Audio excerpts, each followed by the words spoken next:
Tile বানানোর আগে measurement sheet ভালোভাবে দেখে নিতে হবে। আরও ভালোভাবে দেখে নিতে হবে স্যাম্পলের কোন জায়গায় কি আছে, কি সুতা দিয়ে স্যাম্পলটা করা আছে, কি প্রসেস স্যাম্পলটার ভিতর আছে, ভালোভাবে দেখে নিতে হবে। প্রথমে চলে যাব শোল্ডার জয়েনে। ব্যাক পার্ট থেকে প্রথম শোল্ডার জয়েন করে নেব আমরা। মেশিনের টেনশন ঠিক আছে কিনা ভালোভাবে যাচাই বাছাই করে নেব আমরা। তারপরে প্লাকেট জয়েন করে নেব। প্লাকেট মেশিন ভালোভাবে সেট করে প্লাকেট জয়েন করতে হবে। প্লাকেট জয়েনের সময় কোনোভাবেই বডির কাপড় টানা যাবে না, এটা মনে রাখতে হবে। এখন দিয়ে দিব প্লাকেট ফোল্ডিং টাক। এইভাবে ফোল্ডিং টাক দিতে হবে।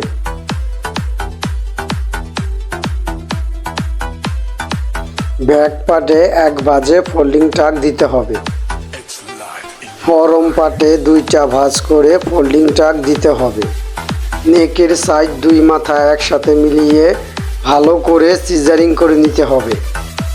মেজারমেন্ট অনুযায়ী হ্যাঙ্গার লুপ ফায়ার লেভেল লাগিয়ে নিতে হবে। খেয়াল রাখতে হবে ভালোভাবে কোনো মতে মেজারমেন্ট যাতে ছোট বড় হয়ে না যায়, অ্যাকুরেট মাপ দিতে হবে। নেক বান্ডিং করার আগে ভালোভাবে মেশিনটাকে সেট করে নিতে হবে যাতে কাপড়ের সাথে অ্যাডজাস্ট হয়ে যায়। মেশিনটা সুন্দর করে নেক বান্ডিং করতে হবে। নেক বান্ডিংয়ের পর করতে হবে নেক পিকোডিং। পিকোডিং করার সময় খুব সতর্ক হয়ে পিকোডিং করতে হবে। খেয়াল রাখতে হবে যাতে পিকোডিংয়ের নিডেল থেকে পিকোডিংয়ের সুতা সরে না যায়। সুন্দর করে পিকোডিং করতে হবে। মেজারমেন্ট অনুযায়ী সাইজ লেভেল লাগিয়ে নেব সুন্দর করে। পিকোডিং আর সাইজ লেভেল লাগানোর পর নেকের 2 মাথা ভালোভাবে ধরে কান টাক দিয়ে নেব যাতে লুজ না থাকে। সুন্দর করে কান টাক দিতে হবে। কান টাক দেওয়ার পর নেকের 2 মাথা ভালোভাবে গোড়া থেকে কেটে দিতে হবে। লাইনের লেআউট অনুযায়ী আমি প্রসেসগুলো ধাপ বাই ধাপ এগিয়ে যাচ্ছি। নেকের 2 সাইড একসাথে মিলিয়ে প্লাকেট একটার উপর একটা উঠিয়ে সুন্দর করে ভালোভাবে টাক দিতে হবে যাতে মাথা বেশ কম হয়ে না যায়, এই দিকে খেয়াল রাখতে হবে। তারপর সুন্দর করে চুড়ি হেম করে নেব। মনে রাখতে হবে যে কোনো প্রসেসই করার আগে মেশিন ভালোভাবে সেট করতে হবে। ভালোভাবে টেনে দেখে নেব মেশিনের টেনশন ঠিক আছে কিনা। স্লিপটাকে সুন্দর করে পিকোডিং করে নেব। পিকোডিং যাতে সুন্দর হয় এই দিকে খেয়াল রাখতে হবে।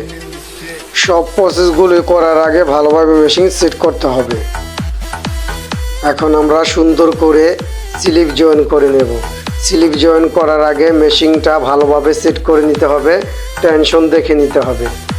আর এই প্লাকেটের সাইজ যখন স্লিপ জয়েন করবেন এই জায়গাটা সুন্দরভাবে টিপ দিয়ে ধরে স্লিপটা জয়েন করতে হবে, তা না হলে এই জায়গায় নড়চড় হয়ে গেলে বডির শেপ সুন্দর আসবে না, স্লিপের শেপ সুন্দর আসবে না, দেখতে খারাপ দেখা যাবে।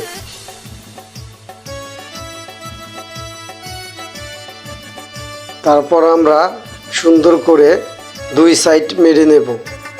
সাইড মারার আগে মেশিনের টেনশন খুব ভালোভাবে দেখে নিতে হবে মেশিনের টেনশন ঠিক আছে কিনা। প্রত্যেকটা প্রসেসে মেশিনের টেনশন ঠিক করে ভালোভাবে দেখে নিতে হবে যাতে কাপড়ের সাথে অ্যাডজাস্ট হয়ে যায় মেশিনের টেনশন এবং মেশিন। সাইড মারার পর চলে যাব খাড়া টাক চাপটাকে। সুন্দর করে খাড়া টাক আর চাপ টাক দিতে হবে যাতে 2 শিলি একসাথে অ্যাডজাস্ট হয়ে যায়, যাতে বেশ কম না হয়। চুড়ি হেমের যে 2 নিডেলের শিলিটা আছে একটার সাথে মিলিয়ে দিতে হবে সুন্দর করে। তারপর নিচের সাইডে বটম প্লাকেট জয়েন করে নেব সুন্দর করে। প্লাকেট জয়েনের সময় বডি টানা যাবে না।